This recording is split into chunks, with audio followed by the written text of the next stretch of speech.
고영태 더 블루케이 전 이사가 어제 저녁에 긴급 체포됐습니다. 박영수 전 특검이 100% 구속을 장담했던 우병우 전 수석은 영장이 기각됐습니다. 벌써 두 번째인데요. 네, 박근혜 전 대통령은 오늘 5번째 조사를 받고 있는데요. 여상환 변호사와 함께 얘기 나눠보도록 하겠습니다. 어서 오십시오. 네, 안녕하세요. 고영태 씨 어제 저녁에 긴급 체포됐어요. 혐의부터 알아볼까요? 혐의는 제일 큰 게 사기도 있고 횡령도 있지만 네. 결국은 알선 수재라는 거죠. 결국 그 인천 세관장 자리를 갖다가 네. 최순실 씨한테 부탁하면서 그 이후든지 그 전이든지 돈을 받았다는 거죠. 그 이 사무관이라고 이름을 네. 밝히지 않았지만은 네. 그 돈을 받은 게 이 형법에는 없지만 특가법에 이 알선 수재라는 죄가 있습니다. 5년 이하의 징역. 내가 이런 거 해줄 테니까 돈 주세요. 이런 게 그렇죠. 알선 수재입니까? 예, 네. 그렇습니다. 공무원한테 부탁해가지고. 공무원한테. 예. 네. 말씀하신 고영태 씨가 관세청 인사에 개입한 정황은 이른바 고영태 녹음 파일에 들어있습니다. 네. 내용 들어보시죠. 세관장님 앉을 때 돈 들어갔으니까 돈을 벌려는 게 아니라 들어간 돈을 빼려고 아무것도 도움도 안 되는 세관장 앉혀놓고 돈도 못 받고 세관장은 볼 일이 별로 없어. 여기는 없으니까 다른 걸로 세관에서 뭔가 들어올 때 뭔가를 풀어준다 그런 거를 한번 연구를 해보라는 말이야. 근데 관세청은 무슨 행사 같은 게 있나 봐. 보니까 물론 뭐 맥락을 봐야겠지만은 저 부분만 보면 뭐 아주 내놓고 돈을 달라고 하는 그런 것처럼 보입니다. 물론 이걸 주도적인 역할 최순실 씨가 있느냐 고영태 씨가 있느냐 이런 부분은 밝혀져야 할 부분인 거죠. 예, 그런데 뭐 밝혀진다 하더라도 네. 고영태 씨가 뭐 최순실 씨가 주도했다 하더라도 고영태 씨 죄가 없어지는 건 아니죠. 네. 이거는 공범 관계가 형성된다거나 네. 이럴 뿐이지 다만 나중에 이제 법정에서 형을 정할 때 네. 과연 누가 주범이냐 형이 다를 뿐이지 죄가 성립한 데는 별 지장이 없습니다. 네.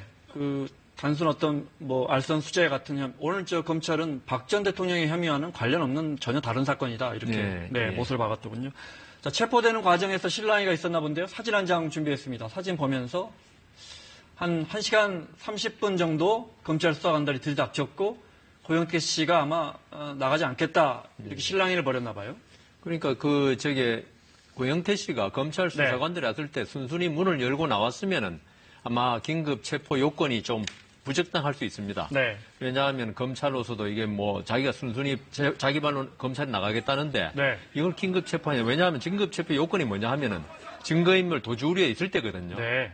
그런데 만일 재발 나가면 그 혐의를 입증하기 힘드는데 고영태 씨가 저런 걸로 봐서 문을 안 열어주고 끝까지 버틴 걸로 봐서 검찰에서는 이거는 도주 우려였다. 이렇게 판단했기 때문에 긴급 체포가 이루어진 것으로 보입니다. 네. 근데 체포 적부 심사를 신청했어요. 예. 보통 우리가 구속 적부, 예. 구속하는 게 맞느냐 이거는 예. 많이 들어봤지만 체포하는 게 적합하느냐 부적합하느냐 이런 겁니까? 그러니까 결국 좀 전에 말씀드린 긴급 네. 체포 요건, 네. 그러니까 3년 이상의 징역 사건이고, 네. 그다음 증거인멸 도주리 없애야 되고, 있을 때 긴급 체포가 되는 거거든요. 네. 과연 그 요건에 해당했느냐, 네. 이걸 판사가 보는 거죠. 그래서 봐서 그게 맞으면은 체포 적부심이 기각돼서 그대로 구속영장 청구까지 가는 거고, 네. 그게 틀리면 석방을 명하면 그대로 석방되는 겁니다. 물론 설사 석방되더라도 구속영장 청구하면 또 다시 이제 구속이 적당한지 심사를 받아야 되는 예, 그건 네. 되는데 아마 그게 판사가 체포 적부심을 청구해서 아마 석방된다면 네. 구속영장 청구하기가 좀 곤란해지죠. 그것도 비슷한 맥락이겠군요. 그렇죠. 예. 네. 구속영장이 바로 증거인멸 도주리 네. 아닙니까?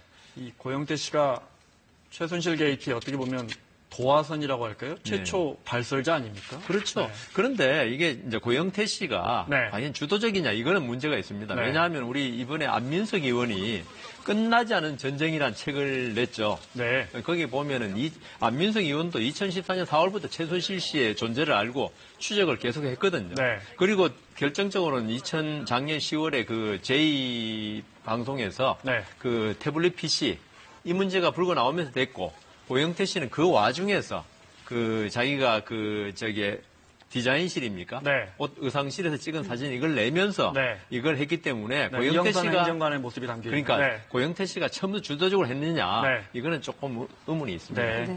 그것을 이제 모 신문사에 갖다 주면서 그렇죠. 이 문제를 폭로하려 했다. 크게 지금까지 되고. 알려진 거군요. 예, 네. 예. 구속영장 청구할 가능성이 높은 거죠, 지금 상황에서. 그건 아까 말씀드린 네. 바와 체포 적부심이 어떻게 되느냐에 따라서 네. 영장 청구 여부가 결정되는 일단은 좀 청구될 것이 아닌가. 네. 왜냐하면 알선수재라는 죄가 있죠. 죄질이 좀 안 좋은 거거든요. 네. 예, 공무원한테 부탁하고 그걸 믿기로 돈을 받는다. 네. 변호사법 위반까지 될 수 있는 네. 안 좋은 그 죄이기 때문에 청구할 것 같습니다. 네. 이번에는 우병우 전 수석 얘기도 좀 해보죠. 네. 그 지난달에 박영수 특검이 구속영장이 재청구가 된다면 100% 발부된다 이렇게 얘기를 했었는데 이번에 또 기각이 됐어요. 그러니까 박영수 특검의 체면이 가장 많이 손상됐을 것 같아요, 이번에. 그런데 그 권순호 부장판사가 심리했었죠. 우선 말한 게 그 법리상 다툴 여지가 많다. 네. 이건 뭐냐 하면 사실 직권 남용 직무유기가 있죠. 이게 사실 애매한 죄입니다. 네. 이걸 먼저 알아야 되고 또 네. 고의로 이게 자기 직무를 행하지 않아야 되는데 과연 우수수색의 고의성이 있느냐 네. 이런 문제부터 그리고 자기 직무의 범위에 속하는지 왜냐하면 그 김기춘 실장의 지시를 받고 했다. 뭐 이렇게 나왔을 가능성이기 때문에 좀 힘들고요. 네. 그다음 또 이렇게 우수석이 뭐 신분이 변호사고 네. 그다음 청와대 전 민정수석을 지낸 사람이 증거인멸 도주율이 있느냐. 근데 이 부분은 그냥 그 영장을 기각한 사유가 아닌가. 네. 왜냐하면 박근혜 전 대통령이 증거인멸 도주율이요. 뭐 도주율이 있었겠습니까? 그렇지만 범죄 죄질이 워낙 중하고 네. 혐의가 크기 때문에 구속된 거기 때문에 네. 제일 먼저 지금 제가 추측하는 것은 결국 직무유기나 직권남용죄가 되겠느냐. 네. 이것 때문에 그런 것 같습니다. 네. 우병우 전 수석 검찰 네. 청사에서 나왔을 때 얼굴은 여유로워 보였다고 하는데 네. 어제 출석해서 오늘 새벽 귀가 때까지의 모습을 화면으로 담아봤습니다. 피의자 신분으로 두 번째 영장 심사 받는 것에 대해 어떻게 생각하십니까? 오늘은 신문받으러 들어갈게요. 혹시 비위 의혹 보고받은 적 있으십니까? 모든 혐의 부인하는 취지세요? 아직 모든 혐의 부인하시는 건가요? 법정에서 충분히 설명드렸습니다. 어떤 부분을 가장 중점적으로 주장하시나요? 다 사실대로 말씀드렸죠. 영장이 자꾸 기각되는 건 본인이 청렴해서입니까? 검찰의 의지가 없어서입니까? 그러니까 그동안 수고 많이 하셨습니다. 일만 하셨습니까? 특검 시작되면 1년은 더 수사받으실 수도 있는데 지나치다고 생각 안 하십니까? 자, 다음에 얘기합시다. 네.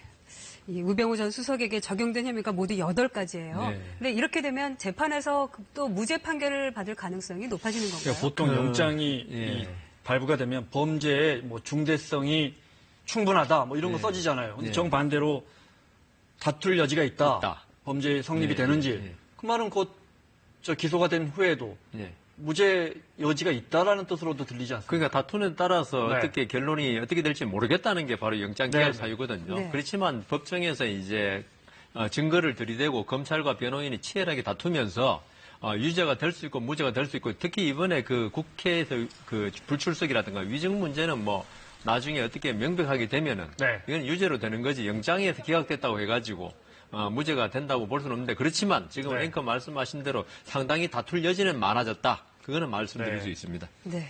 2번이나 영장이 기각이 됐는데 어쨌든 검찰은 다시 한번 영장 청구하는 걸 검토하겠다고 했어요.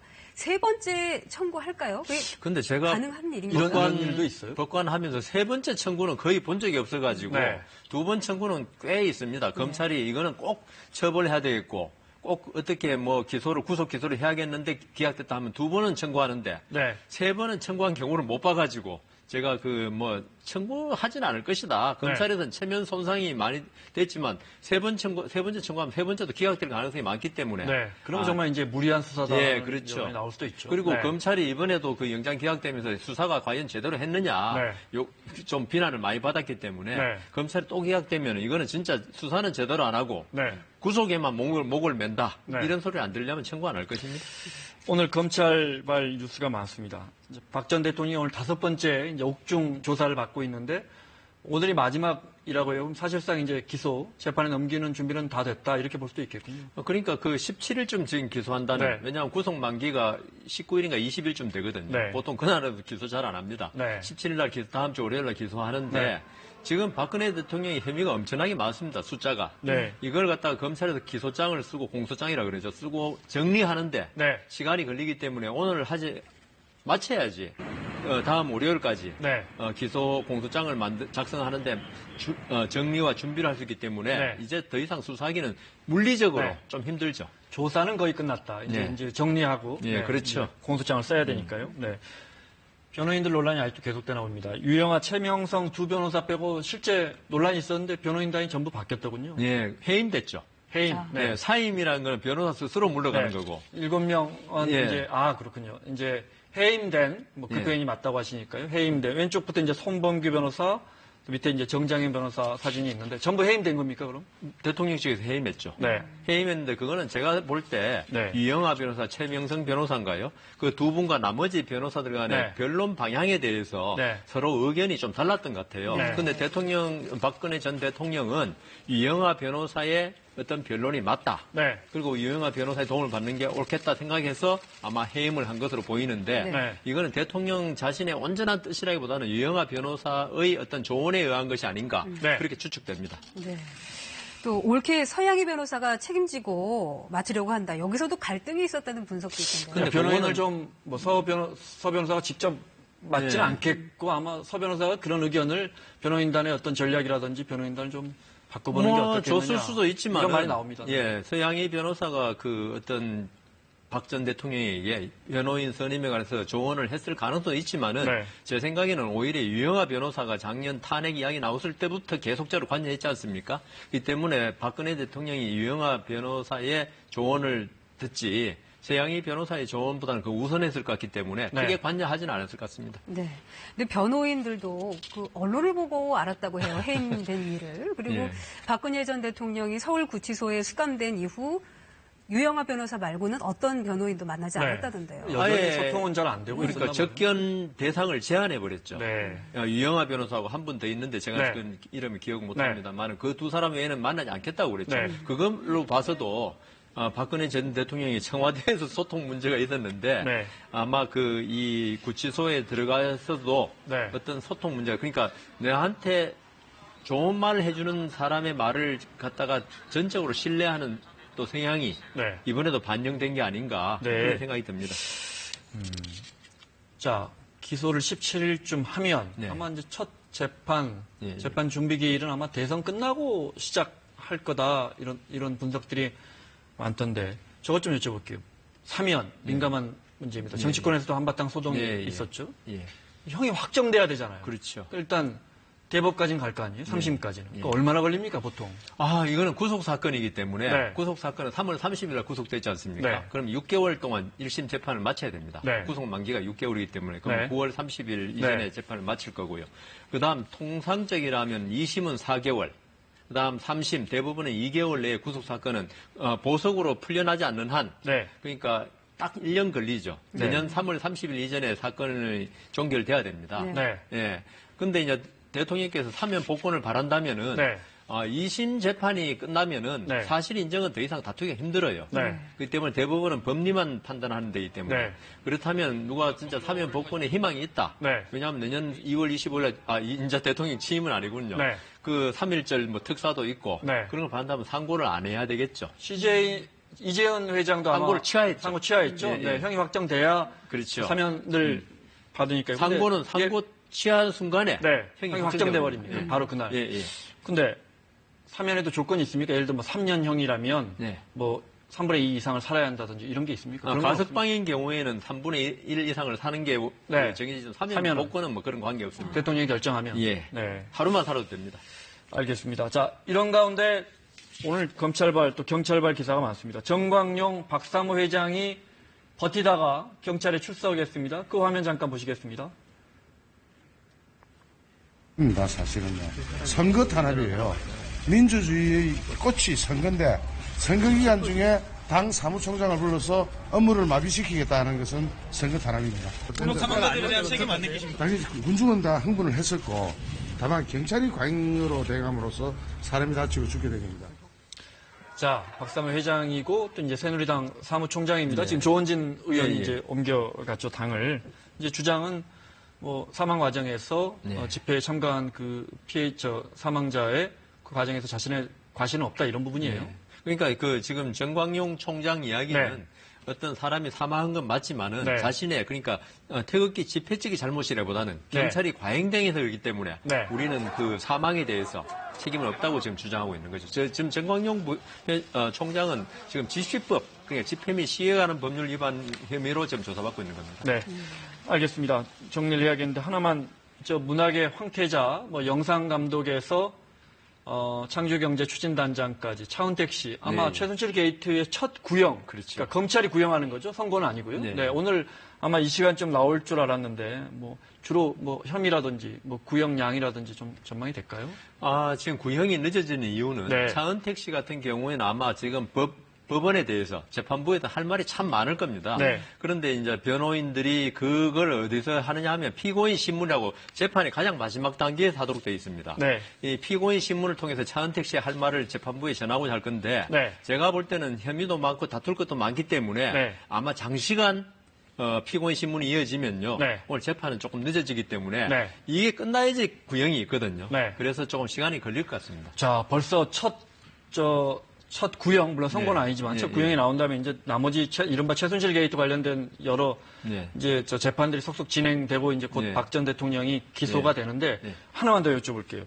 어떤 경우에 공소를 유지한다 그러잖아요. 네. 어떤 경우에는 검찰석에 특검이 앉고 어떤 경우에는 지금 검찰이 앉고 어떻게 합니까 그거? 그러니까 지금 일반 검찰이 기소한 사건은 일반 검찰이 앉는 거고요. 네. 특검이 기소한 사건은 특검이 앉는 겁니다. 그렇게 하는 겁니다. 예. 네. 여기까지 듣겠습니다. 여상원 변호사와 함께했습니다. 고맙습니다.